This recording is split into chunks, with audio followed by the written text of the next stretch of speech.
আসসালামু আলাইকুম, সবাইকে স্বাগতম। তো এখন আমরা সাবজেক্ট ভার্ব এগ্রিমেন্টের আরেকটি মহা গুরুত্বপূর্ণ রুলস দেখব, মেনি ভার্সেস মেনিয়ে বা অ্যান্ড। দেখেন, এই নিয়ম থেকে কিন্তু প্রশ্ন এত পরিমাণ আসে, কিন্তু আমরা কিন্তু পারি না, ভুল করি।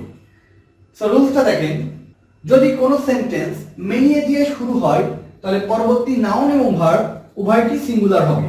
আমি আবার বলছি, মেনিয়ে দিয়ে শুরু হলে নাউন এবং ভার্ব উভয়টি সিঙ্গুলার হবে, বাট মেনি দিয়ে যদি শুরু হয় তাহলে পরবর্তী নাউন প্লাস ভার্ব দুইটাই প্লুরাল হবে।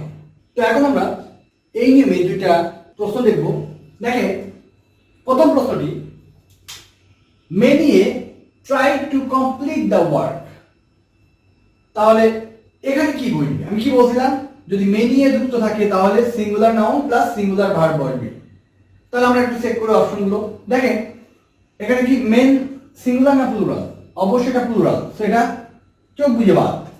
এটাও কিন্তু প্লুরাল, এটাও বাদ, বাট এই দুইটা সিঙ্গুলার আছে, ম্যান এবং ম্যান, তাহলে এটা দুইটা আমরা অপশন রাখতে পারি। কিন্তু কি বলছে, সিঙ্গুলার ভার্ব বলবে। হ্যাভ কি সিঙ্গুলার ভার্ব সিঙ্গুলারে বসে? বসে না, সো এটাও বাদ। তাহলে আমাদের অপশন একটা থাকছে, সেটা হচ্ছে ম্যান এবং হ্যাজ।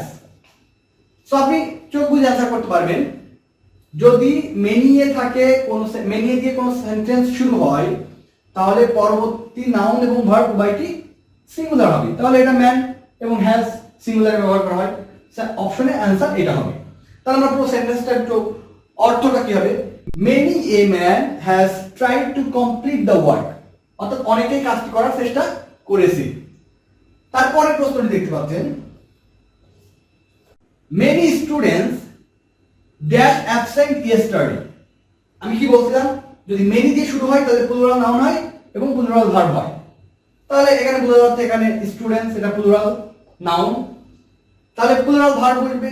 এখন দেখেন তো, এখানে চারটা অপশনের ভিতরে এটা সিঙ্গুলার ভার্ব হবে না, এটা সিঙ্গুলার ভার্ব এটাও হবে না, হ্যাজ সিঙ্গুলার ভার্ব এ ব্যবহার করা হয় এটাও হবে না। তো একমাত্র অ্যান্সার হবে ওয়্যার। তাহলে হবে কি, many students were absent yesterday, অর্থাৎ অনেক স্টুডেন্ট গতকাল অনুপস্থিত ছিল। সো সর্বশেষ আমি আবার বলছি, মেনিয়ে দিয়ে যদি কোনো বাক্য শুরু হয় তাহলে সিঙ্গুলার নাউন হবে এবং সিঙ্গুলার ভার্ব হবে, বাট মেনি দিয়ে শুরু হলে plural noun plus plural verb. So আশা করি আপনারা বুঝতে পারছেন। তো পরবর্তীতে আমরা আরো অনেক ভালো ভালো রুলস নিয়ে আপনাদের সামনে হাজির হব। সে পর্যন্ত ভালো থাকবেন। আসসালামু আলাইকুম।